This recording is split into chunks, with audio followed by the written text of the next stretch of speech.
The latest testimony out this morning from the Oscar Pistorius trial. It was another wrenching day in court for the Paralympic champ.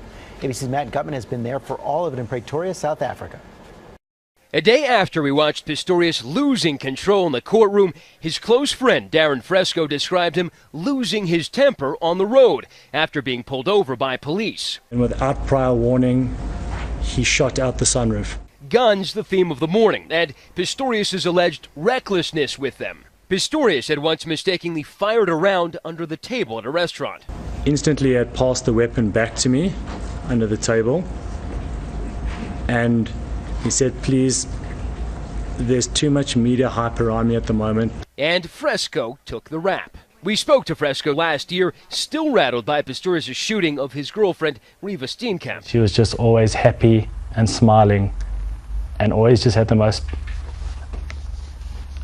amazing outlook on life. Earlier testimony from a pathologist indicated Pistorius' girlfriend had eaten just 2 hours before the shooting at about 1 a.m. when some neighbors testified they heard shouting, contradicting Pistorius' claim that the couple had harmoniously gone to bed early at 10 p.m. Far from it, says the prosecution. They argue the couple fought late into the night, with Steenkamp fleeing into the bathroom and locking the door.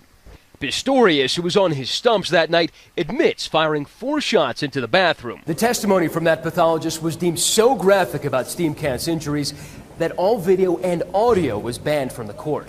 And with the cameras still rolling Monday, we watched Pistorius break down, then reaching for this bucket by his feet, vomiting and retching repeatedly. He spent much of the rest of the proceedings with this rag on his head.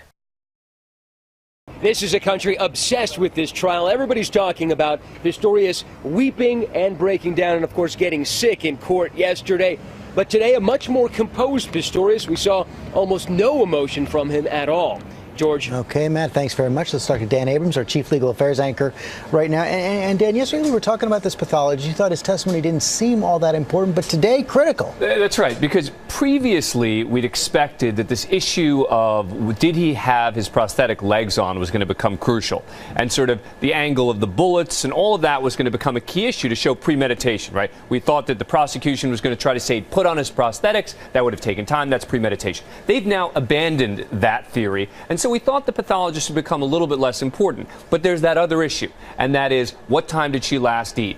Why is that so crucial in a case like this? Because if he's saying they went to sleep at 10 p.m., and you have these other witnesses, these ear witnesses, hearing an argument, her eating later in conjunction with these ear and eye witnesses saying that they heard an argument could be devastating for Pistorius' defense. And at the same time, the prosecution laying on all this evidence about Oscar Pistorius' temper and his trouble with guns. Well, ordinarily in a case like this, you wouldn't be able to just say, hey, Oscar Pistorius is a dangerous guy. Look at these other cases where he's shot off weapons. But there are other specific charges here in connection with those shootings. And there's a firearms charge. And so it allows the prosecution to weave together this case that doesn't just say he committed this murder. It says this is a guy who has been at risk for years of doing something like this, and now he finally did. Even though they can't quite say it like that, they've got to sort of couch it within the framework of these other charges, but it allows them to present a case like that. Saying that it's not a stretch. Okay. Exactly.